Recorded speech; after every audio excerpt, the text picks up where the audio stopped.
Est-ce que vous savez dans quelle série on est? Bah vas-y, dis-moi. Le pédagogue, ok. Qui était là pendant les 2 premiers messages? Levez voir la main. Ok, alors je vais faire peut-être un rappel. On a fait un premier message, une première série de messages où on étudiait Jésus, le Fils de l'homme. Pourquoi on l'appelle le Fils de l'homme? Parce que dans le Nouveau Testament, on l'appelle très souvent le Fils de l'homme. Et c'était l'anticonformiste. On étudiait le caractère de Jésus qui ne se conformait pas à beaucoup de choses, à la société, aux religieux et aussi à sa chair. Et on a voulu, depuis 3 semaines, on a voulu maintenant étudier Jésus sous l'aspect d'un pédagogue. Jésus, c'était quelqu'un qui transmettait du savoir et on a voulu s'arrêter dessus. Alors, c'est Jésus en tant que pédagogue avec Pierre et Jean, ok? Ça, c'était... Qui est-ce qui a prêché sur ça? Waouh, ok, c'était bien? Ouais, je dénonce pas, mais Josh, il a fait... Mais voilà, après, c'est pas moi. Hein. Mais je dénonce personne, ça peut être plusieurs Josh. Hein. Ok, il y a eu le pédagogue envers Pierre et Jean, il y a eu le pédagogue envers qui? Envers Thomas, ok. Et ça, c'était Nico. Thomas qui doutait tout le temps et comment Jésus a réussi à l'amener à surpasser ses doutes, ok? Et ce soir, j'aimerais qu'on puisse voir ensemble le pédagogue, Jésus le pédagogue envers un personnage qu'on n'étudie pas tout le temps, c'est Judas. Ok? Et on va s'arrêter sur Judas, mais avant de s'arrêter sur Judas, j'aimerais juste bien poser les bases. Qu'est-ce que c'est un pédagogue? Ok? Alors peut-être certains sont là pour la première fois, il y a des têtes que je ne connais pas. J'aimerais juste vous dire, soyez les bienvenus déjà, welcome, c'est cool. Mais on prend un temps juste pour parler de Jésus, parce qu'on croit que Jésus change les vies, et c'est bien de le connaître du coup s'il est incroyable. Ok, ça va pour vous? Très bien, je rentre dans mon message. Le mot pédagogue... je vais le tenter en latin, paedagogus, ok? Et en grec, peidagogos, ils sont vraiment inventifs, dis donc, constitué du mot, c'est ça qui m'intéresse, du mot peidos qui signifie, ok? Qui signifie enfant, très bien, et agogos qui signifie conduire, pas du tout, conduire, ok. Un pédagogue, c'était quoi à l'époque? C'était pas un prof, c'était un esclave qui avait pour but d'amener l'enfant à l'école. C'est vachement intéressant, hein? Le pédagogue, à l'époque, c'était un esclave qui servait à amener un enfant à l'école. Donc, ce n'était pas du tout un prof. Mais il avait la responsabilité, en rentrant de l'école, de le faire réviser, de s'assurer que le gamin il a bien compris ce que le prof lui a enseigné. Ok, ça va pour vous? Donc, qu'est-ce que c'est un pédagogue? Un pédagogue et la pédagogie, ça représente l'art de faire accéder à une connaissance et à un savoir. Ok, un pédagogue, un bon pédagogue conduit à la...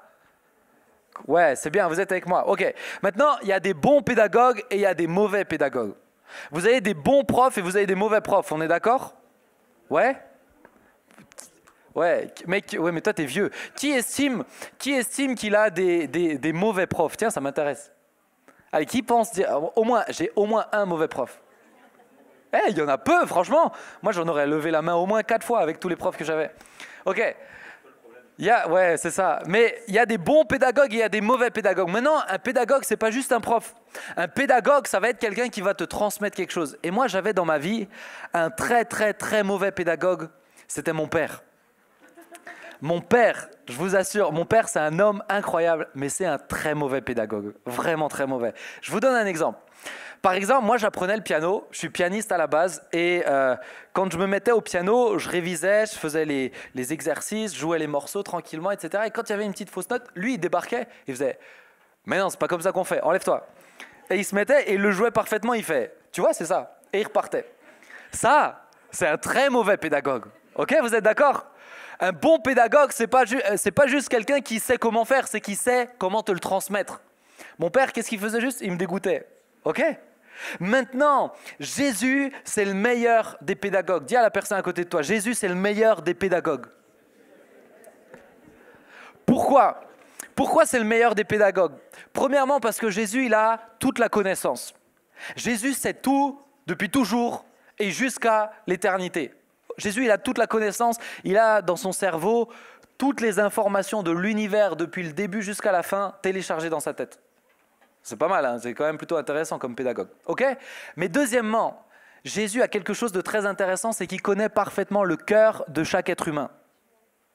Donc, Il a toute la connaissance et il sait comment, avec ton fonctionnement, avec tes réflexions, avec tes pensées, avec ton schéma de pensée, comment t'amener à cette connaissance. Ça va pour vous? Jésus, c'est le meilleur des pédagogues. Maintenant, il a devant lui un cas un peu spécial, Judas. Alors, qu'est-ce qu'il commence par faire avec Judas? Et la première chose, je suis toujours dans mon intro, hein. La première chose, c'est dans Marc 13, versets 13 à 19. Donc Jésus monta ensuite sur la montagne, il appela ceux qu'il voulait et ils vinrent vers lui. Ok, il établit 12 auxquels il donna le nom d'apôtres, pour qu'ils soient avec lui et pour les envoyer prêcher, avec le pouvoir de guérir les maladies et de chasser les démons. Voici les 12 qu'il établit: Simon, qu'il appela Pierre, Jacques, fils de Zébédée, et Jean, frère de Jacques, auquel il donna le nom de Boanerges, qui signifie fils du tonnerre, André, Philippe, Barthélemy, Matthieu, Thomas, Jacques, fils d'Alphée, Thaddée, Simon le Cananite et Judas l'Iscariote, celui qui trahit Jésus. La première chose qu'un bon pédagogue fait, c'est de prendre avec lui. Ok ? T'auras pas, si tu écoutes plein d'enseignements sur Internet, ce n'est pas des pédagogues. Ok ? Un bon pédagogue te prend avec lui pour que tu le vois faire, pour que tu le vois te transmettre des choses. La première chose que Jésus fait avec Judas, c'est de le prendre avec lui. Maintenant, j'aimerais préciser une chose. C'est que là, vous avez une liste de 12 gars. Judas, il fait partie d'un groupe. Et Judas, il est comme tous les autres. Il a ses forces, mais il a aussi ses faiblesses. Ok ? Il a ses qualités, mais il a aussi ses défauts. Et Jésus a estimé que c'était bon que Judas vienne avec lui pendant 3 ans. Vous avez déjà réfléchi à ça? Jésus a prié, il a eu la révélation qu'il fallait prendre Judas avec lui. Jésus croyait en Judas. Jésus voulait investir en Judas autant qu'il voulait investir dans tous les autres. Jésus ne l'a pas pris parce qu'il fallait un mec qui le trahisse un jour. Jésus l'a pris parce qu'il l'aimait et parce qu'il avait un vrai plan pour lui. Ça va, vous me suivez? Donc Judas, j'aimerais ce soir un petit peu le dédiaboliser, c'est pas le bon mot, mais j'aimerais un petit peu juste lui enlever l'image de c'est le gars qui a trahi Jésus. Judas, c'était un être humain, avec son potentiel, avec ses rêves, avec ses espoirs, mais aussi avec ses faiblesses, aussi avec ses failles, aussi avec ce cœur qui est tortueux. Judas, c'était un gars, ce soir, comme toi et comme moi. Ça va pour vous? Ouais. Alors ce soir, quelle a été la méthode de pédagogie que Jésus a employée envers Judas? Et on va commencer par la prière. Père, merci, parce que c'est toi qui touches nos cœurs ce soir. Je prie vraiment que tu nous parles. Je prie que tu te manifestes. Je prie que tu ouvres nos cœurs et que vraiment, Seigneur, tu viennes les remplir de toi. J'aspire à cela, Jésus. Viens nous parler. Viens te manifester, s'il te plaît. Au nom de Jésus, j'ai prié. Tous ceux qui sont d'accord disent Amen. Ok. La première chose, la première méthode de pédagogie que Jésus a employée, c'est la patience. Judas était comme les autres. Et des fois, il était têtu. Et des fois, il comprenait rien. Et des fois, il comprenait carrément autre chose que ce que Jésus voulait lui faire comprendre. La première chose que Jésus a employée envers Judas, c'est de la patience. Pourquoi de la patience? Parce que la patience, elle est nécessaire au changement. Et Jésus veut que chacun d'entre nous changions. Ok? Mais pour cela, il faut du temps. Il faut du temps pour que tu changes. Il faut du temps pour qu'un gland devienne un chêne. Pourquoi un gland? Voilà, parce que pourquoi pas un gland? Il faut du temps pour qu'il change, pour qu'il se mue, pour qu'il prenne une autre forme, pour qu'il devienne ce qu'il est censé être. Un gland n'est pas censé rester un gland, c'est censé devenir un chêne. Vous êtes d'accord avec moi? Vous n'êtes pas censé rester des glands. Vous êtes censé devenir des chênes ou des chênettes pour les femmes. Ok? Alors, le gland, il a besoin de temps, mais de la même manière, Jésus laisse du temps. Jésus fait preuve de patience pour que tu puisses être transformé, pour que tes faiblesses soient corrigées, pour que tes failles soient comblées. Jésus laisse du temps parce que le temps est nécessaire. C'est pour ça que Jésus fait preuve de patience. Alors ma question, c'est est-ce que toi, tu fais preuve de patience envers toi-même et envers les autres? Alors, j'ai pas de réponse. Ouais. Merci. Est-ce que tu fais preuve de patience envers toi-même et envers les autres? J'en vois tellement qui me disent « Oh mais vas-y, pourquoi je ne change pas? Pourquoi ça ne change jamais? Pourquoi ça ne va pas plus vite? Etc. etc. » Dieu te dit « Keep calm. Va doucement. Laisse du temps. Moi, je suis patient envers toi. Sois patient envers toi-même. » Ça va, vous me suivez? Moi, je suis patient envers toi. Alors toi, sois patient envers toi-même. Deuxièmement, moi, je suis patient envers les autres. Alors toi aussi, sois patient envers les autres. Sois patient envers ton petit frère ou ta petite sœur qui peut te casser les pieds des fois. Sois patient. Tu étais aussi relou qu'eux. Moi, je suis patient à votre égard. Il y en a, je vous répète 15 000 fois les mêmes choses, mais je suis patient. Parce que Jésus est patient à mon égard. Alors, est-ce que tu es patient envers les autres? Ou est-ce que, à la moindre faute, à la moindre faiblesse, au moindre moment où il tombe, tu dis, punaise, tu vois, je savais, il m'a trahi, punaise, j'en étais sûr. Oh là là, vas-y, ça m'énerve, je le bloque sur Insta, c'est fini. C'est fini, je l'ai swipé. Est-ce que tu es patient envers les autres? Est-ce que tu es patient envers tes amis? Est-ce que tu es, et j'irai même un peu plus loin, est-ce que tu es indulgent envers tes amis? Ça va, vous me suivez? Et on va le voir, Jésus était indulgent envers Judas. Alors maintenant, je vous pose une autre question. Dans quel domaine, tu peux me l'afficher, est-ce que Jésus est patient envers toi dans un domaine? Est-ce que de la même manière que Judas, Jésus est patient envers toi dans un domaine? Ok, ferme juste tes yeux, 5 secondes, ferme tes yeux et pose-toi cette question. Est-ce que Jésus est patient envers moi dans un domaine précis? Ok, tu peux les réouvrir. Si tu as une réponse, maintenant écoute bien. Quand Jésus est patient à ton égard, ce n'est pas pour te laisser continuer à faire nimp. Quand Jésus est patient à ton égard, c'est pour te laisser du temps pour que tu changes. Ok? Donc quand Jésus est patient à ton égard, c'est parce qu'il fait preuve de pédagogie pour t'amener à évoluer. Ça va? Parce que souvent j'ai l'impression qu'on prend la patience de Dieu comme un droit de pouvoir continuer à faire n'importe quoi pendant un certain délai. C'est pas ça. La patience de Dieu, c'est un sursis pour que tu puisses changer. C'est un sursis pour que tu puisses évoluer. Ok? La patience de Dieu, elle est là pour que tu puisses faire ce qu'on appelle peut-être une introspection. Où est-ce que j'en suis? Ok, Dieu est patient envers moi, mais où est-ce que j'en suis avec ce péché? Où est-ce que j'en suis avec le mensonge? Où est-ce que j'en suis avec la pornographie? Où est-ce que j'en suis avec le vol? Où est-ce que j'en suis avec la haine que j'ai contre mon père? Où est-ce que j'en suis? Je m'introspecte, on dit? Ouais? Youssef, il est ingénieur, donc il a toujours raison. Ok, je m'introspecte. Où est-ce que j'en suis avec moi-même? La patience de Dieu, le délai qu'il te laisse, c'est pour te laisser du temps, pour faire une mise au point et ensuite pouvoir évoluer. Ok, ça va pour vous? Ouais? Maintenant, et je viens à mon deuxième point, c'est que la patience de Dieu ne fait pas tout. Ok? Le temps ne fait pas tout. D'accord? Souvent, nous, on pense que quand Dieu, on dit il est patient, c'est comme s'il a mis pause sur le jugement. Ok? C'est pas ça. La patience, c'est pas de l'attente. Ok, ça va être presque philosophique ce que je vais vous dire. Écoutez-moi bien. La patience, c'est pas de l'attente. Pourquoi? Parce que quand tu es patient dans un objectif. Tu n'attends pas juste en disant on verra s'il se passe quelque chose, on verra qui sait. Non, la patience, c'est toujours pour aller dans un but. Regarde, quand vous appelez, mais vous appelez pas la CAF. Non, c'est pas vous qui gérez ça. Hein. Moi, je dois appeler la CAF. Francky, t'as déjà appelé la CAF? Jamais? Oh, punaise, il faut que tu aies des enfants, t'appelleras souvent la CAF. Quand tu appelles la CAF, ils disent merci de patienter. Votre correspondant vous prendra dans 2 minutes, 10 minutes, et en général, c'est plutôt 50 minutes. Ok? Mais ils te disent merci de patienter parce que quelqu'un va te répondre. La patience, c'est toujours pour un objectif. L'attente, des fois, c'est comme si j'ai l'impression, il y a des jeunes, ils mettent pause sur leur vie, le film, il s'arrête, tu vis plus, tu laisses les trucs couler, advienne que pourra. La patience de Dieu, c'est pas ça, c'est toujours dans un but. Quand tu es patient, c'est toujours dans un objectif de.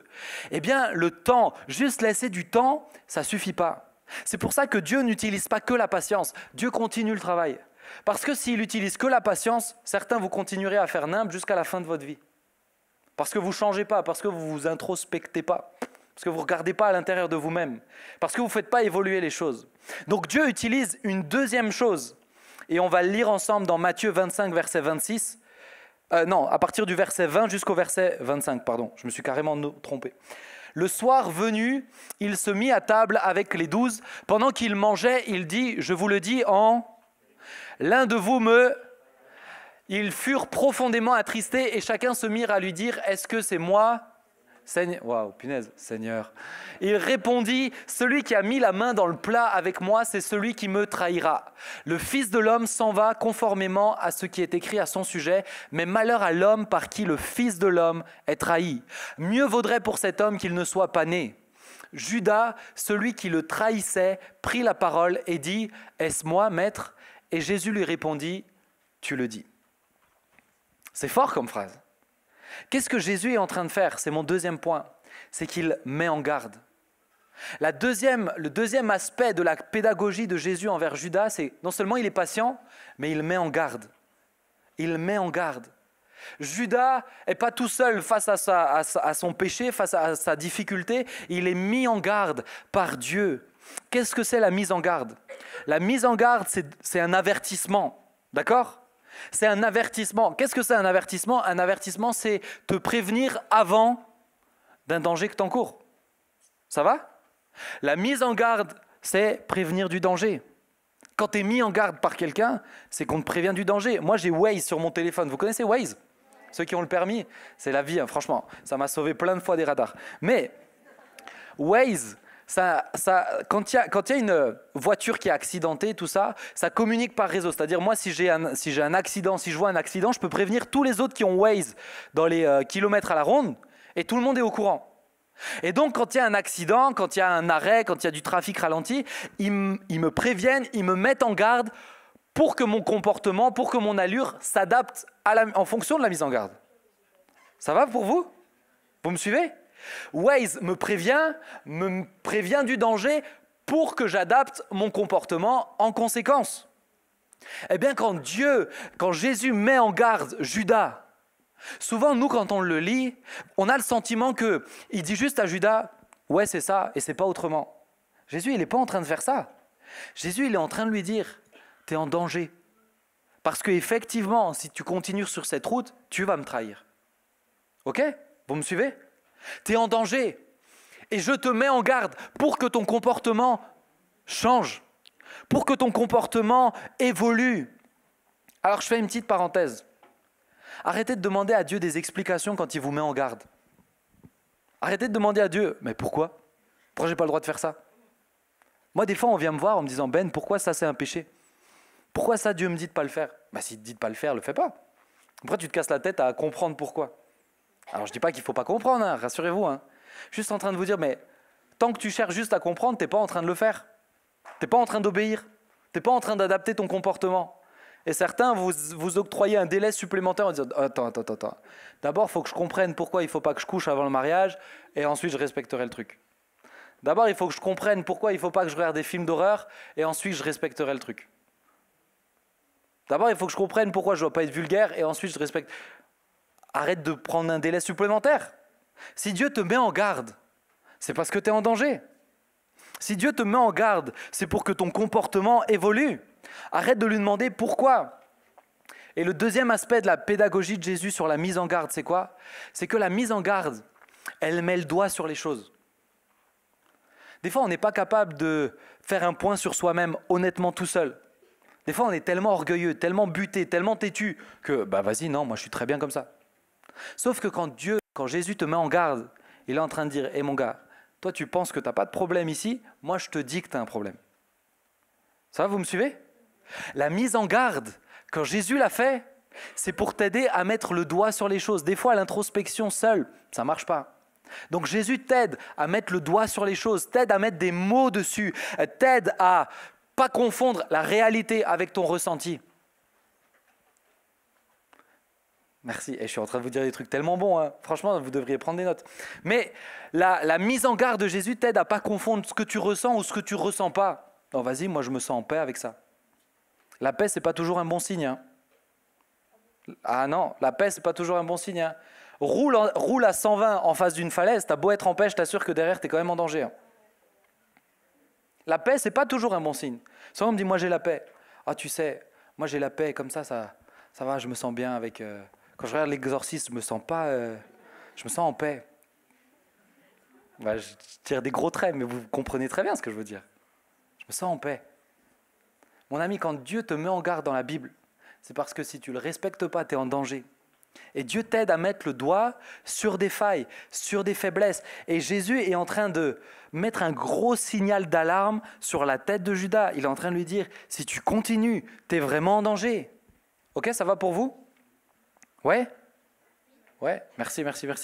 Ok, donc la mise en garde avec la patience, ces deux aspects de la pédagogie de Jésus, elles peuvent changer complètement ta vie. Quand tu écoutes les mises en garde de Dieu, quand tu écoutes les signaux d'alarme de sa part, quand tu écoutes ce qu'il est en train de te dire et que tu vois qu'il fait preuve de patience envers toi pour que tu changes, eh ben tu sais quoi, même si tu tombes, tu te relèves et tu feras mieux après. Même si tu repèches, tu demandes pardon, tu confesses ton péché et tu feras mieux après. Même si ce n'est pas exactement au timing que tu veux, tu continues parce que tu sais que Dieu fait preuve de patience pour une finalité, c'est que tu changes, c'est que tu sois la personne que Dieu a voulu pour toi. La patience de Dieu et la mise en garde de Dieu servent à te faire évoluer. C'est le but de Jésus, c'est de te faire évoluer. Maintenant, et je veux m'arrêter un peu plus sur ça, il y a un troisième aspect, avant que tu me l'affiches, il y a un troisième aspect de la pédagogie de Jésus et on va le lire ensemble dans... D'abord, on va lire un texte avant que je l'aborde. Jean 12, versets 1 à 6. Écoutez, 6 jours avant la Pâque, Jésus arriva à Béthanie où était Lazare qu'il avait ressuscité. Là, on lui offrit un repas, Marthe servait et Lazare était parmi ceux qui se trouvaient à table avec lui. Marie prit un demi-litre d'un parfum de nard, pur, très cher, et versa sur les pieds de Jésus et lui essuya les pieds avec ses cheveux. La maison fut remplie de l'odeur du parfum. Un de ses disciples, Judas l'Iscariote, fils de Simon, celui qui allait le trahir, dit « Pourquoi n'a-t-on pas vendu ce parfum 300 pièces d'argent pour le donner aux pauvres ?» Écoutez bien, il disait cela non parce qu'il se souciait des pauvres, mais parce que c'était un voleur et comme il tenait la bourse, il prenait ce qu'on y mettait. C'est quoi le problème de Judas? Le problème de Judas, reste sur ce que je dis, essaie de suivre la slide parce que je les ai inversés je crois. Le problème de Judas, c'est qu'il désire avoir. C'est un voleur. Vous voyez Gollum? Ouais, j'ai pensé à Gollum moi, quand j'ai vu ça. Judas veut tout avoir et tout le temps. Judas, il a un problème, c'est qu'il veut posséder pour moi. Et chez lui, ça se traduit comment concrètement? Ça se traduit par l'amour de l'argent. Ok? Ça se traduit par l'amour de l'argent. Mais aujourd'hui, quand vous regardez, il y a beaucoup de gens qui sont comme Judas. Ils veulent avoir. Ils pensent qu'ils existeront en ayant. Ils confondent le verbe être avec le verbe avoir. Et c'est ça le problème. C'est que quand tu confonds le verbe être avec le verbe avoir, tu penses que tu es parce que tu as. Je sais qu'il est tard et je vais vous faire réfléchir, mais... Ok, laissez-moi vous donner un exemple. Tu as de l'argent, alors tu es heureux. Tu as des likes, alors tu es comblé. Comme si avoir quelque chose fait de toi quelqu'un. Ça va, vous me suivez? Comme si avoir, ça fait de toi une personne qui existe pour de vrai. Et il y en a plein ici, vous courez après le avoir. Je veux la dernière paire de chaussures. Je veux les... En ce moment, moi j'ai vu les... Vous connaissez? Oui, vous connaissez les Yeezy. Ouais? C'est cher, hein? Vous connaissez pas? Si? Vous connaissez Kanye West? Ok, d'accord. Ok. Je veux la dernière paire de chaussures. Je veux le dernier téléphone qui fait des glaçons. Je veux la dernière voiture. Je veux cette fille. Je veux ce gars. Vous avez déjà réfléchi quand on parle comme ça? Je veux, comme si c'était des objets. Je veux, comme si je le possédais. Je veux, comme si c'est un truc que je peux rajouter dans ma poche. Quand on dit cette fille, ce gars, il est à moi. Tu le touches pas, il est à moi. Moi, j'ai déjà entendu des couples dire ça, mais vous êtes des fous. Il est pas à toi, c'est pas un objet, ça va ou quoi? Tu l'as pris pour une lampe? C'est pas un objet. Je le veux, il est à moi. Quand tu confonds le verbe avoir avec le verbe être, tu es en danger. Quand tu veux posséder, tu es comme Judas, tu es en danger. Tu es en danger. Mon ami, j'aimerais te dire que tu pourrais avoir des centaines de petits cœurs sur ta photo Instagram, ça ne remplira pas ton vrai cœur. Ça ne remplira pas ton vrai cœur. Tu auras beau avoir plein de likes, tu auras beau avoir plein de commentaires, ça ne remplira pas ton vrai cœur.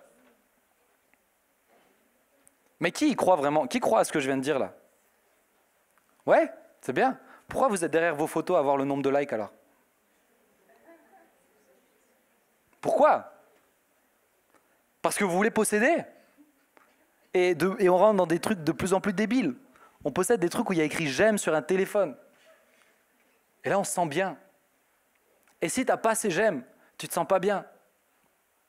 Moi quand j'étais, je crois que j'ai jamais dit ça, quand j'étais au lycée, moi pendant longtemps, moi j'étais vraiment un genre bizarre. Hein.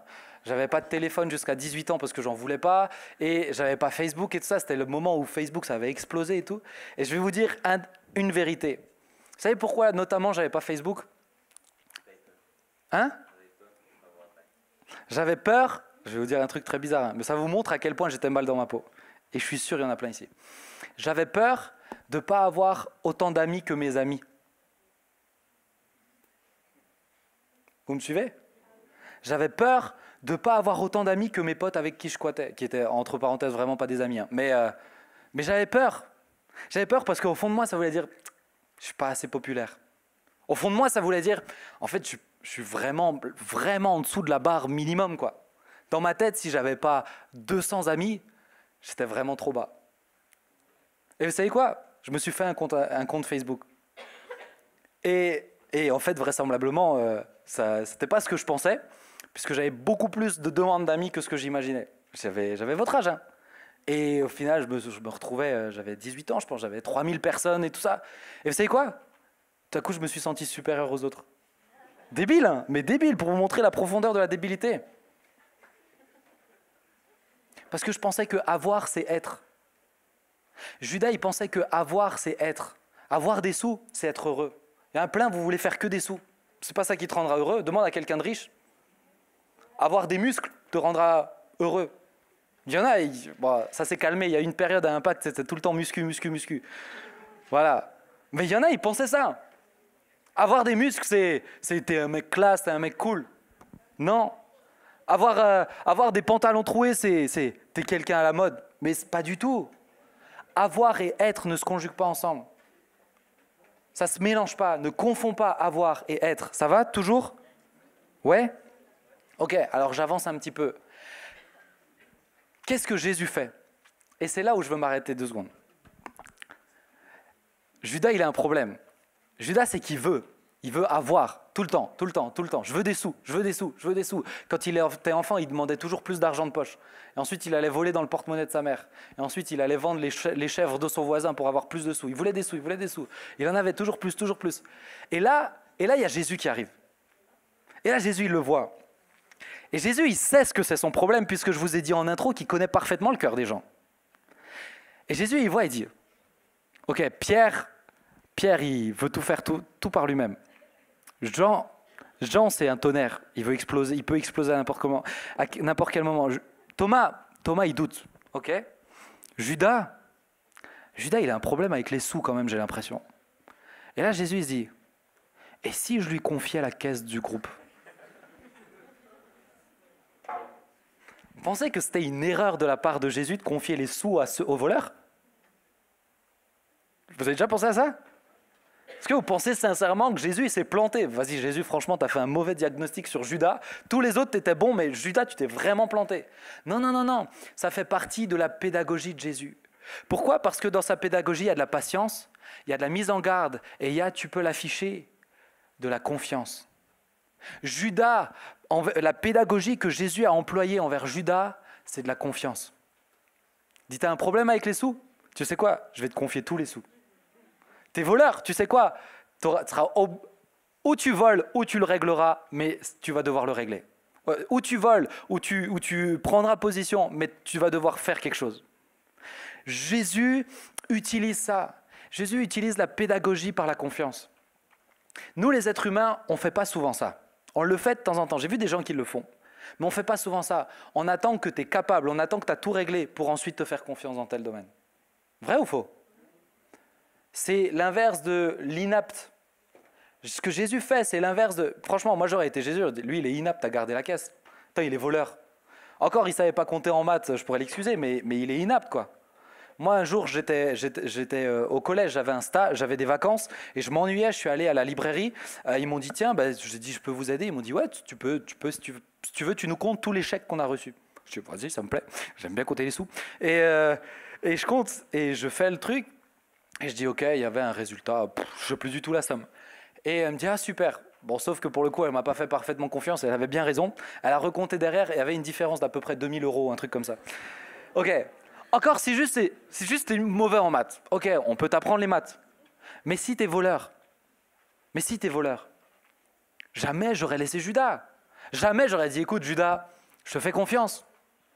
Non, écoute-moi bien. Là où tu penses avoir une faille qui ne peut pas se résoudre aujourd'hui, Dieu veut te faire confiance pour ensuite avoir de l'impact dedans. Vous me suivez ? Là où tu penses qu'aujourd'hui, tu n'es vraiment pas le mieux apte, Dieu veut te confier et veut te porter du fruit dans cette zone-là. Moi, les gars, j'étais à la limite de la schizophrénie pendant 11 mois. Aujourd'hui, Dieu me confie des schizos. Franchement, c'est fou quand même, c'est vachement ironique. Il me confie vous. C'est vachement ironique. Mais là où tu penses que c'est une faiblesse, Dieu veut en faire une force. Là où tu penses que c'est un défaut, Dieu veut en faire une qualité. Mais seulement avec l'aide de Dieu. Ok ? Je me prêche à moi-même, les amis. Pourquoi ? D'abord, je bois. Dis à la personne à côté de toi, il boit. En plus, vous le faites, vous êtes vraiment... Pourquoi Jésus utilise cette pédagogie-là ? Écoutez bien, Jésus ne fait jamais rien par hasard. Il ne fait pas juste confiance pour faire confiance. Jésus fait toujours dans un objectif. Quand Jésus utilise la pédagogie, encore une fois, c'est pour t'amener à grandir, à comprendre quelque chose, à aller de l'avant. Quand Jésus utilise la pédagogie de la confiance, c'est pour t'amener à faire face à ton problème. C'est pour t'amener à affronter ta difficulté, à la regarder droit dans les yeux. Ok ? Et si vous voulez écrire une phrase qui vous devez garder, vous pouvez mettre sur votre page Insta, vous mettez juste @PeterSchmidtBenjamin, mais non, je vous la donne. Écoutez bien, cette phrase, c'est à un moment donné, tu ne peux pas fuir tes problèmes, sinon tu feras que les enfuir. Oh, ok ? Juste, comprends ce que je suis en train de te dire. J'en vois plein, vous passez votre temps à courir loin de vos problèmes. Le truc, c'est que vous êtes rattaché à vos problèmes. Et si tu penses courir loin de tes problèmes, tu es en train de faire quoi ? Tu es juste en train de les enterrer, tu es en train de les enfouir dans le sable. Tu es en train de les mettre sous terre, mais tôt ou tard, ils remonteront. Tôt ou tard, les cadavres, ils remonteront. Regarde Moïse. Moïse, il tue un Égyptien. Premier réflexe, il le met sous terre. Deuxième réflexe, il dit, moi je me barre. Ok ? Mais qu'est-ce que Dieu fait ? Il dit, Moïse, je t'ai choisi pour retourner là où tu as enfoui un problème. Dieu te ramène. Dieu te ramène. Parce que là où tu penses avoir fui loin, là où tu penses avoir fui loin de la blessure de manque du Père, et tu penses que c'est réglé parce que tu as oublié, parce que tu as comblé ça avec des gars, avec des filles, parce que tu as comblé ça avec des bonnes notes en classe, parce que tu as comblé ça avec une bonne intelligence, là où tu penses que tu as réglé les choses, mais tu t'es juste enfui. En fait, ce que tu as juste fait, c'est que tu les as cachés. Mais ce n'est pas parce qu'ils sont cachés qu'ils ne sont pas là. Et Jésus, tôt ou tard, va utiliser la pédagogie de la confiance. Il va dire, mec, on va les affronter ensemble. Moi, je te fais confiance, c'est possible. Dieu va t'amener à faire face à ton problème. Tu ne peux pas fuir, tu ne peux qu'enfuir. C'est sûr. Et ce soir vraiment, j'ai ça fortement dans votre cœur. Il y en a, vous avez mis plein de cadavres sous le sable. Mais ce n'est pas pour autant qu'ils sont réglés. Et tôt ou tard, ils vont ressortir. Vous savez comment ça, je crois que je l'ai déjà dit, mais vous savez comment ça a commencé ma maladie ? J'avais 7-8 ans, j'avais déjà des pensées de suicide. Et je suis monté quelques fois sur le toit de ma maison, et je me revois, hein, j'étais au-dessus, je dis, est-ce que je saute pas ? C'est quand même une question vachement intéressante à l'âge de 7-8 ans, non ? Mais j'étais mal dans ma peau, j'étais pas bien. Moi, ma famille, et essentiellement ma famille, alors j'avais des amis, mais des amis, mais essentiellement ma famille, vous savez qu'on est des grands vanneurs, hein, mais ils me vannaient sur mon physique, ils me vannaient sur mon nez, ils me vannaient sur mes dents.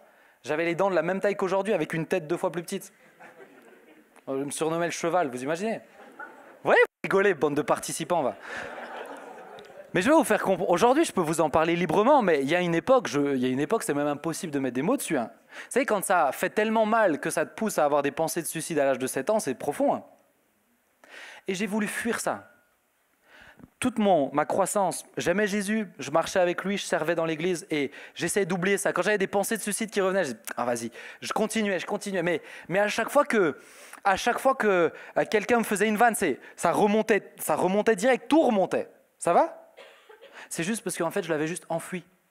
Et vous savez ce que Dieu a fait? Il m'a fait tomber malade. Il a dit, ok, tu veux pas le régler tout seul? T'as pas le choix. On va le régler. Je suis sorti de ma maladie, tout ce mal-être, tous ces cadavres, ils étaient nettoyés, enterrés, incinérés, ce que vous voulez. Tout ça, c'était réglé. Parce que quand Dieu t'aime, il veut que tu règles tes problèmes. Et ce soir, c'est une parole pour plusieurs. Dieu ne veut pas que tu enterres tes cadavres. Dieu veut les régler avec toi. Dieu veut les régler avec toi. Jésus va te mettre face à ton problème. Et c'est la même méthode que pour quelqu'un qui a une phobie. Tu as une phobie des araignées? Regarde des araignées en face. Vrai, hein? Vrai. Faut l'affronter. Faut affronter ta peur. La peur, c'est quelque chose que tu crées, alors faut l'affronter. Tu as une phobie des requins? Non, enfin, ouais, ça va être compliqué, mais... mais mon ami, c'est ça. C'est le même principe.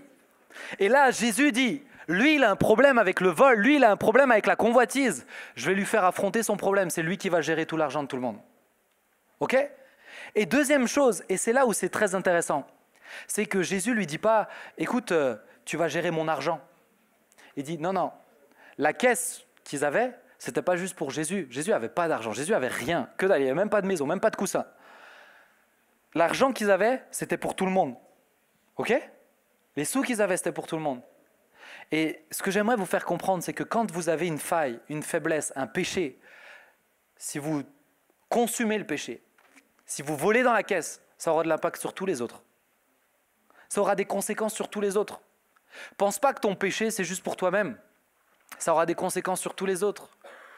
Tu es tout seul à regarder de la pornographie dans ta chambre, pense pas que ça a que de l'impact sur toi-même. Ça aura de l'impact sur ton futur couple.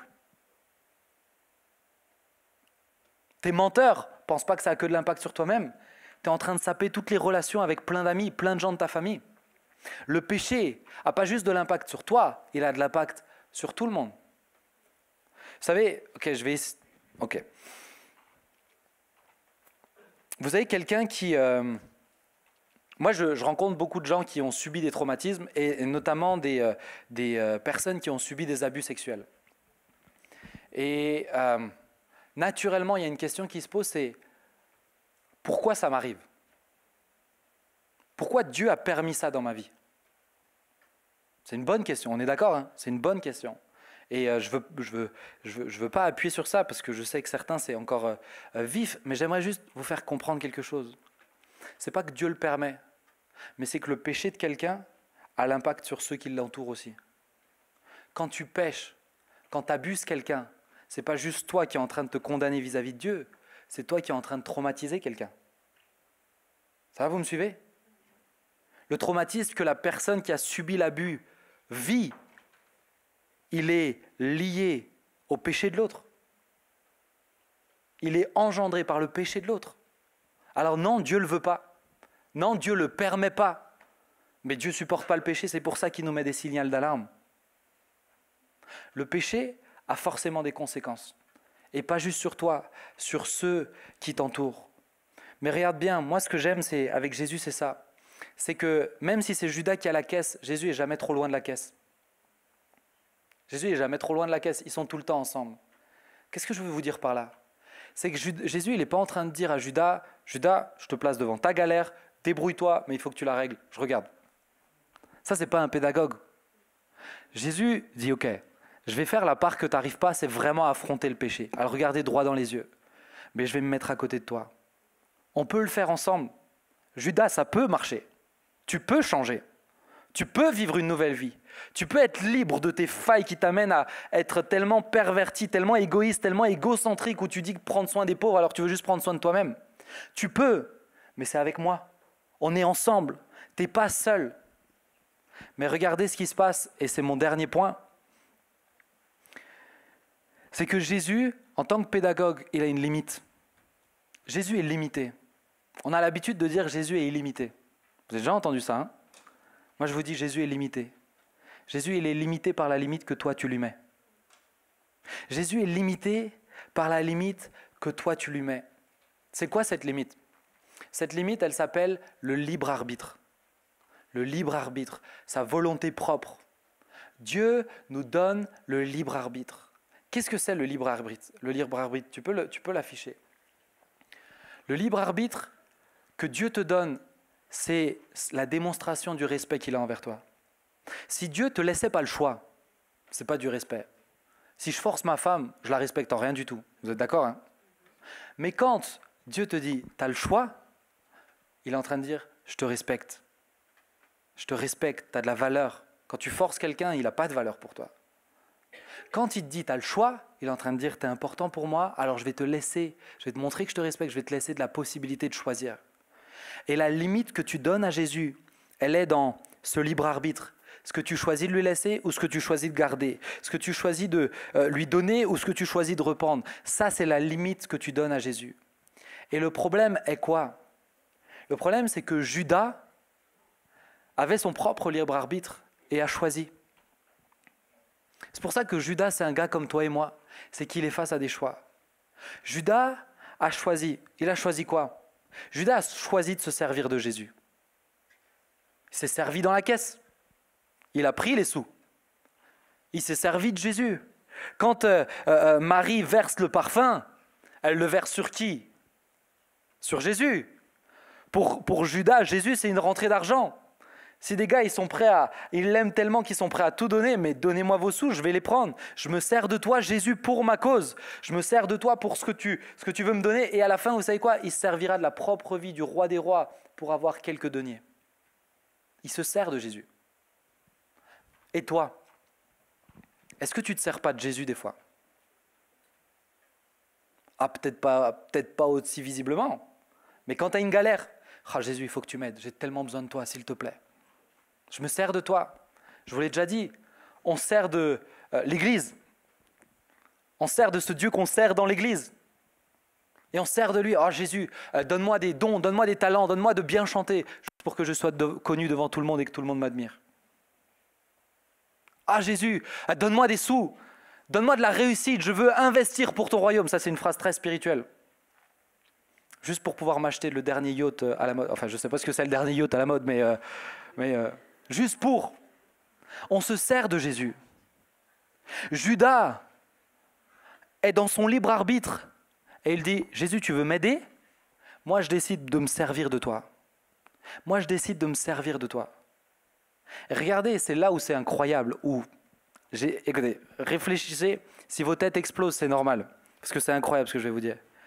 Jésus laisse Judas se servir de lui. Est-ce que vous ne pensez pas que Jésus était au courant qu'il piquait dans la caisse? Bien sûr que si.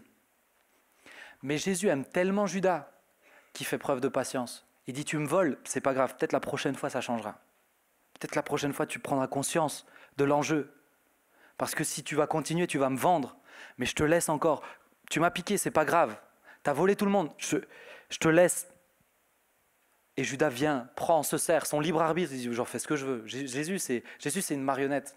Et c'est pour ça que certains pensent que Jésus, c'est un fragile. J'ai déjà entendu ça. Jésus, c'est un fragile, il s'est laissé avoir.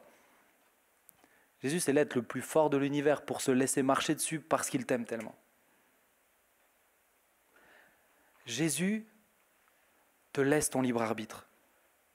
Maintenant, Judas se sert de Jésus, mais Judas fait également une autre erreur dans son libre arbitre. Et tu peux me l'afficher. C'est que Judas refuse de s'ouvrir. C'est la deuxième faute de Judas.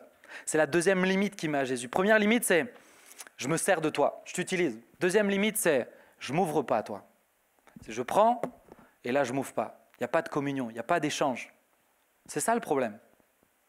Regardez Pierre, je ne sais pas si tu l'as dit Youssef, mais Pierre il a un gros problème dans son comportement, c'est qu'il a un tempérament qui peut être explosif et il veut se débrouiller tout seul. Ok ? Mais quand il reniera Jésus, et que Jésus reviendra et que Jésus le rétablira, Pierre a accepté d'en discuter. Pierre a accepté de discuter de ses failles. Il a accepté de se mettre à nu devant Jésus. Il a accepté d'admettre qu'il a des erreurs. Il a accepté d'admettre qu'il a des faiblesses. Ok ? Thomas doutait. Il a dit, si je ne mets pas mes mains dans les trous de sa paume qui ont été crucifiés. D'ailleurs, c'est tellement bizarre comme phrase, mais si je touche pas, si je ne mets pas ma main dans sa plaie, je ne croirai pas. Thomas a un gros problème sur le doute. Mais quand Jésus dit, viens, touche, Judas est mis à nu. Judas accepte. Pourquoi il n'a pas dit, non, mais pourquoi tu veux que je touche? Je crois que tu es là, il n'y a pas de souci. Non. Thomas se met à nu. Le problème de Judas, c'est celui-ci. C'est que Judas refuse de s'ouvrir, refuse d'ouvrir son cœur, refuse de montrer ses faiblesses, refuse de montrer ses failles. Et je repose la question, et toi? Et toi, est-ce que devant Dieu, tu fais comme si tu étais l'être le plus fort du monde? Est-ce que Dieu a le droit de toucher là où ça fait mal? Est-ce que Dieu a le droit de mettre le doigt sur les blessures? A le droit de mettre le doigt sur ton péché? A le droit de te dire ça, il faut que tu changes? A le droit de te dire tu ne peux pas comporter comme ça avec cette personne? A le droit de te dire ceci ou cela? Est-ce que Jésus a le droit? Est-ce que tu cherches à t'ouvrir à lui? Est-ce que quand tu as une faiblesse, tu mets ton orgueil de côté et tu vas voir peut-être quelqu'un qui a plus de sagesse, plus d'expérience ou qui en est sorti en disant « Écoute, voilà ma faiblesse, aide-moi, donne-moi des conseils, prie avec moi. » Ou est-ce que c'est « Je me débrouille tout seul, je m'en sors très bien ». Il y a des gens, vous avez été tellement blessés, on vous a fait tellement mal que vous êtes barricadés, vous êtes dit « Plus jamais je m'ouvrirai ». Imaginez, Judas avait le meilleur des pédagogues, le plus grand des sages, le meilleur des conseillers, le meilleur psy, le meilleur psychiatre, le meilleur médecin, le meilleur ami, qui vous voulez, qui était à côté de lui, qui pouvait l'aider à résoudre tous ses problèmes. Mais il a refusé. C'est ça le problème de Judas. Et alors je vais aller un peu plus loin et ça va être presque ma conclusion. Ça pose une question. Ça pose une question et je sais que certains vous la posez. Est-ce que Judas aurait pu se repentir? Maintenant que je vous ai prêché comme ça, certains ont changé d'avis, mais est-ce que Judas aurait pu se repentir? Ok, allez, on ne se juge pas ici. Vote à main levée. Qui pense oui? Qui pense oui? Ok. Qui pense non? Judas n'aurait pas pu se repentir? Ok. Il y a des courageux. C'est bien, il n'y en a pas beaucoup. Il y a des courageux qui ont dit non. Ok. On va lire un texte. Jean 13, versets 23 à 30. Un des disciples, celui que Jésus aimait, était à table à côté de Jésus. Simon-Pierre lui fit donc signe de demander qui était celui dont parlait Jésus.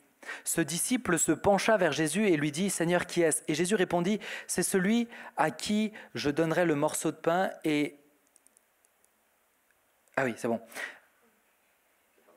Ah, attendez, il n'y a pas marqué ce que je voulais. Ah si. « À qui je donnerai le morceau et le donna à Judas, fils de Simon Iscariote. » Écoutez bien verset 27. Dès que Judas eut pris le morceau, Satan entra en lui. Jésus lui dit « Ce que tu fais, fais-le rapidement. » Aucun de ceux qui étaient à table ne comprirent pourquoi il lui disait cela.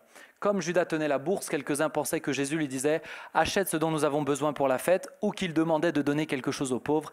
Après avoir pris le morceau, Judas sortit aussitôt, il faisait nuit.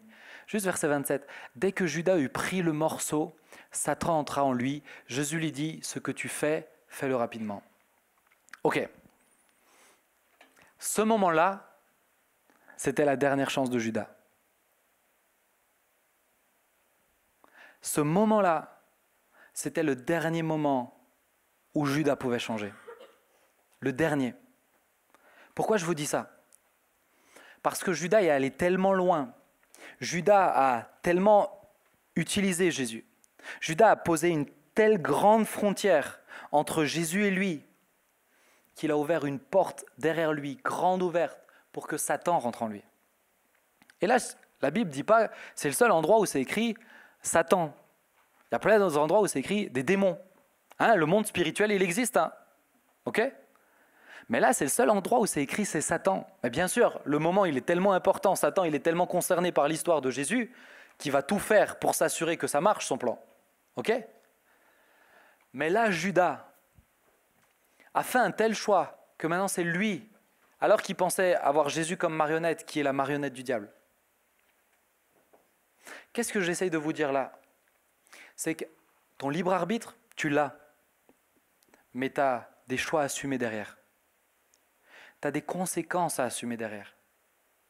Quand la Bible parle, souvent on me dit, mais qu'est-ce que c'est pécher contre le Saint-Esprit? Souvent on me dit, mais Ben, je ne peux plus venir à l'église, j'ai péché contre le Saint-Esprit. Vous savez que la Bible dit que le péché contre le Saint-Esprit, c'est le seul péché que Dieu ne peut pas pardonner. D'accord? Oui, vous savez ça? Ok, c'est écrit dans la Bible. Souvent on me dit ça. Et il dit, ça y est, je suis foutu, etc., etc. Ok. Pourquoi le péché contre le Saint-Esprit, c'est quelque chose que Dieu ne peut pas pardonner? Parce que celui qui te met en communion avec Jésus, c'est qui? Attends, je vous ai tendu une perche, c'est facile. C'est qui? C'est le Saint-Esprit. Celui qui vit en toi, c'est qui? D'accord, souvent on me dit c'est Jésus qui vit en moi. C'est le Saint-Esprit, c'est l'Esprit de Jésus qui vit en toi. Ok. C'est le Saint-Esprit qui vit en toi. C'est le Saint-Esprit qui te permet d'être en relation avec Dieu. Donc si tu t'opposes au Saint-Esprit, tu n'es plus en relation avec Dieu. Et du coup, Dieu ne peut pas te pardonner ton péché. D'accord? Ça va pour vous? J'arrive sur ma fin, rassurez-vous. Mais c'est très important pour comprendre ça. Quand tu endurcis tellement ton cœur, quand tu es proche de Jésus, comme Judas l'a été, quand tu fais partie des privilégiés, Judas a vu des miracles, des guérisons, il a imposé des mains sur des malades ont été guéris, il a chassé des démons. Judas a été en communion avec le Saint-Esprit pendant un temps. Judas voyait tout ça, Judas entendait tous les enseignements. Quand tu t'opposes tellement, tu t'obstines, que tu construis un mur, et que tu te moques de lui en le reniant, que tu te moques de lui en l'utilisant, en le manipulant, à un moment donné, il y a une séparation entre toi et l'Esprit de Dieu. Et à un moment donné, la porte se ferme. À un moment donné, la porte se ferme. Et là, tu laisses la place au diable pour rentrer dans ta vie. Là, tu laisses la place à l'ennemi pour rentrer dans ta vie. Tant que ton cœur, là, je suis en train de vous parler, certains ils sont en train de se dire, j'espère que ce n'est pas mon cas, mais écoutez-moi bien. Tant que tu es disposé à demander pardon, à te repentir, à changer de vie, ce n'est pas ton cas. Certains me disent, c'est quand j'insulte le Saint-Esprit. Et moi j'ai déjà vu des gens malades qui insultaient le Saint-Esprit. Les amis, ça n'a rien à voir avec ça. C'est quand tu t'opposes obstinément, que tu l'as connu, que tu t'opposes obstinément, qu'à un moment donné, tu lui dis, ok, je respecte ton libre arbitre. Tu l'as décidé. Mais depuis, Jésus t'avait déjà alerté. Jésus a été patient. Jésus a été pédagogue. Jésus t'a mis en garde. Jésus t'a mis face à tes difficultés. Mais à un moment donné, la limite de Jésus, c'est la tienne.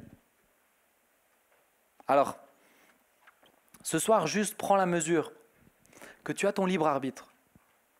Mais il va falloir l'assumer. Tu as tes choix.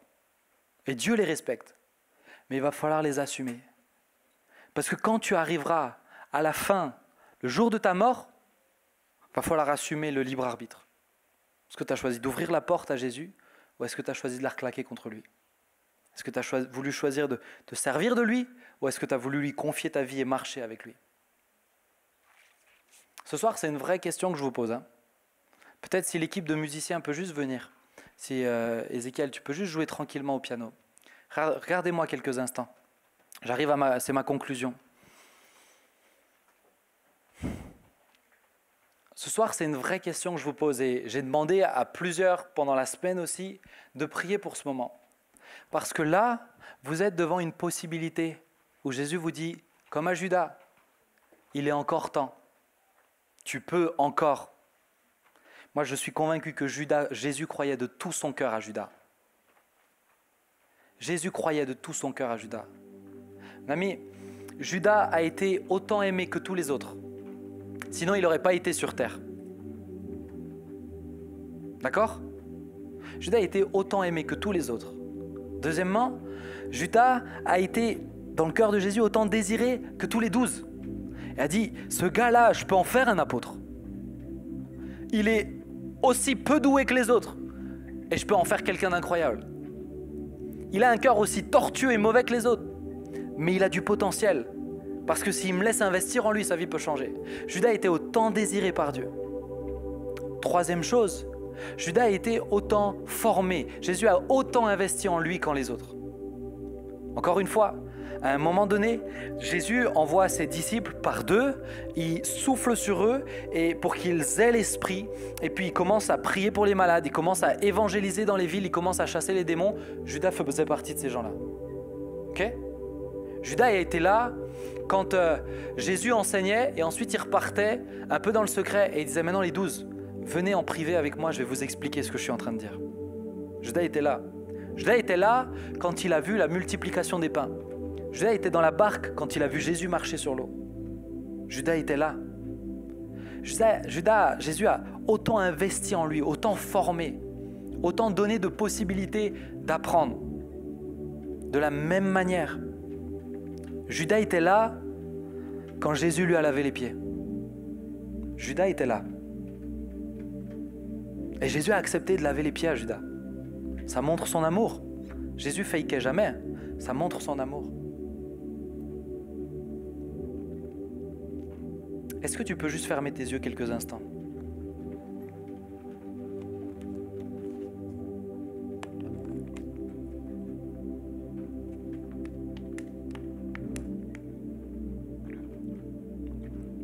Judas était comme les autres, tout aussi corrompu par le péché,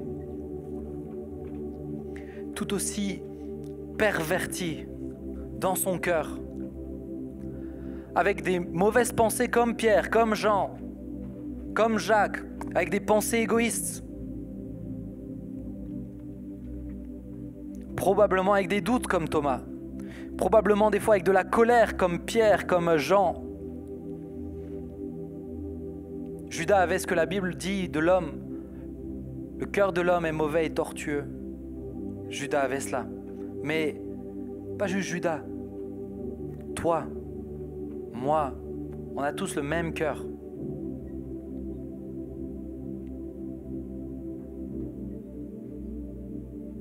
Ce soir, j'aimerais que tu comprennes que Judas n'est pas parti avec un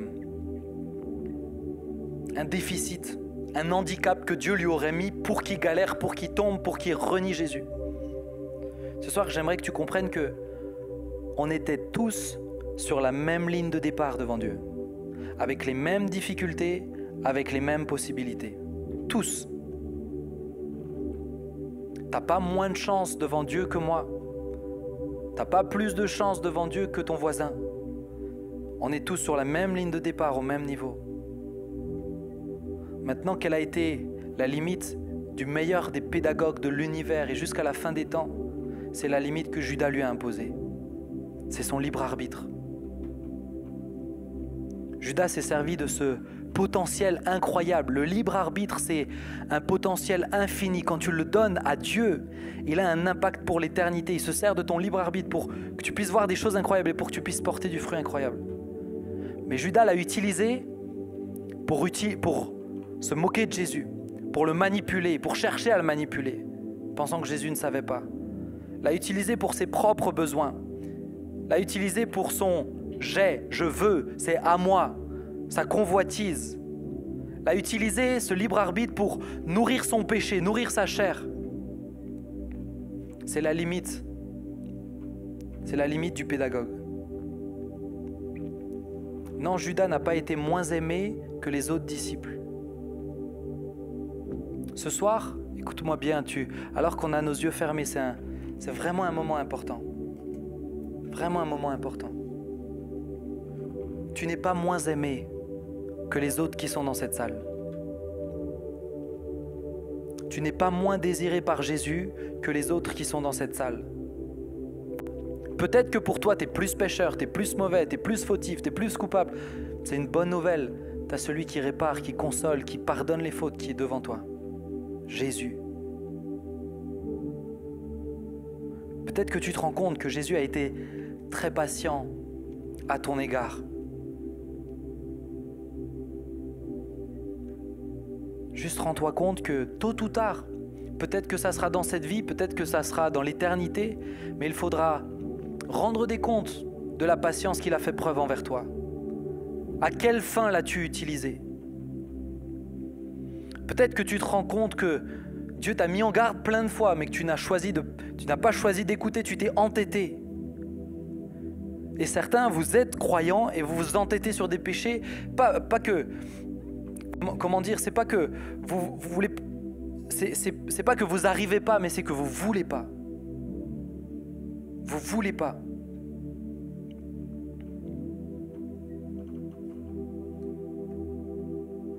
Jésus a essayé de t'aider plein de fois, t'a mis face à ton problème plein de fois, mais tu l'as esquivé et au lieu de fuir, tu l'as enfoui.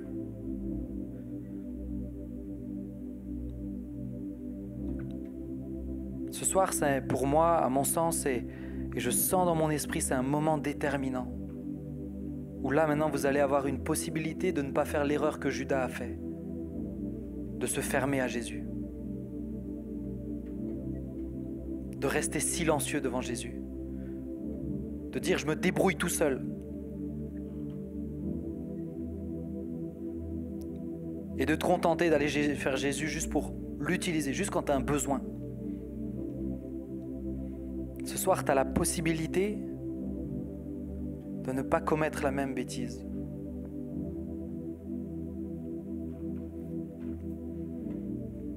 Comment je peux vous dire que dès le moment où Satan est rentré en lui, c'était fini pour Judas? Parce que Judas recevra les sous de sa trahison. Judas recevra l'argent. Et il sera pris de regret. Il ira retourner vers les pharisiens, ceux qui lui ont donné de l'argent, en disant « écoutez, je ne le veux pas ». Il leur jettera, il n'aura même pas les sous. Tellement torturé, maintenant que le diable a fait son œuvre, sur Jésus, il va s'occuper de Judas aussi. Judas finira par se pendre.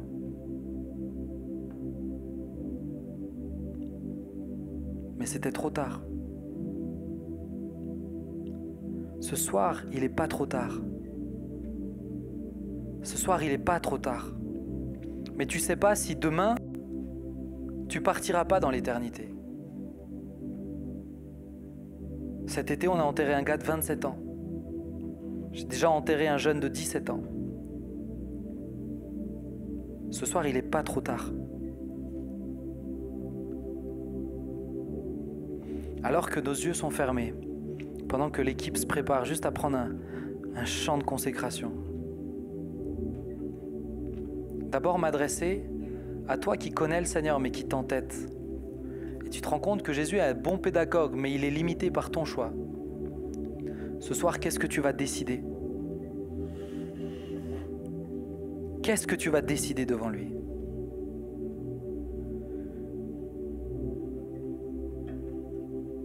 Qu'est-ce qui va changer maintenant? Réalise que tant que tu t'entêtes, tu es en danger.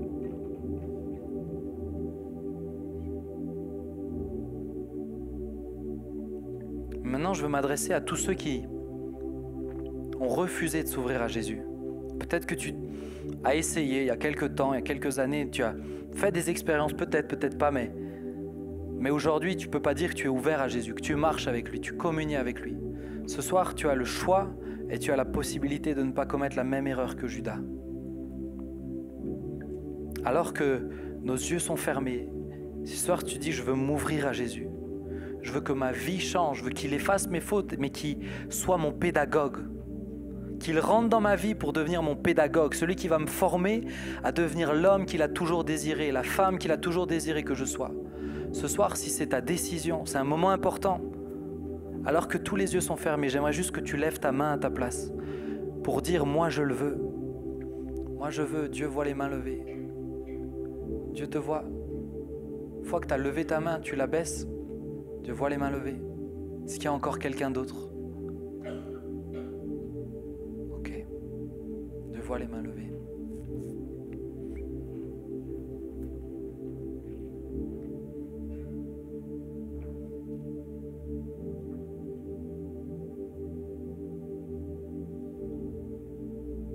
Il y en a plusieurs.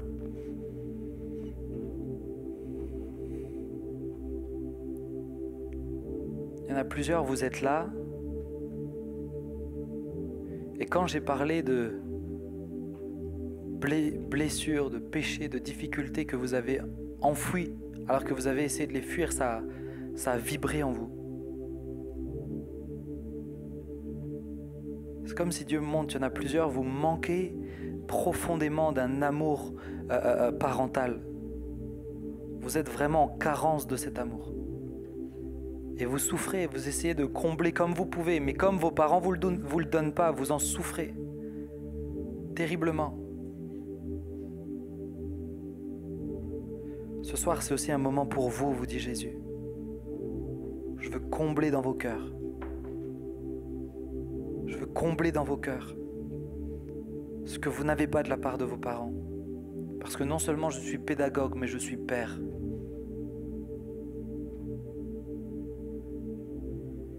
Alléluia. Juste encore une fois, alors que nos yeux sont fermés, juste pour que je puisse voir qui est concerné par cette parole. Juste lève ta main, que tu montes, que tu dises, Jésus, moi je veux que tu le remplisses. Je vois encore une fois les mains levées. Dieu voit. Ok, on va faire la chose suivante. On va tous se lever ensemble maintenant. Père, ce temps est un temps saint. Pâques Jeunesse n'est pas là pour combler un programme. Ce moment est un moment saint. Et Saint-Esprit, je te le remets maintenant. Fais ton œuvre comme tu le veux, dans les cœurs, même dans les corps. Fais ton œuvre comme tu le souhaites. On te laisse toute la place.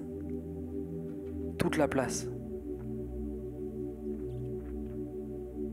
Touche les vies maintenant, Jésus.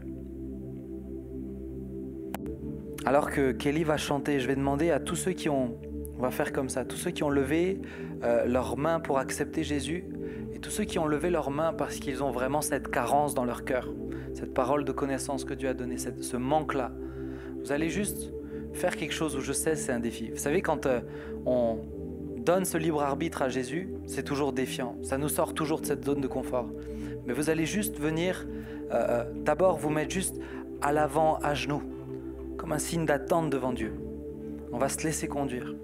Et ensuite, les responsables prieront pour vous. Et je demanderai juste aux responsables de demander pourquoi il faut prier. Est-ce que c'est pour ce manque d'amour ou est-ce que c'est pour accepter Jésus? Et vous leur direz. Et peut-être certains n'ont pas osé lever la main. Le moment est encore venu pour que tu puisses faire cette démarche devant Dieu et laisser le Saint-Esprit faire l'œuvre qu'il a prévue pour toi.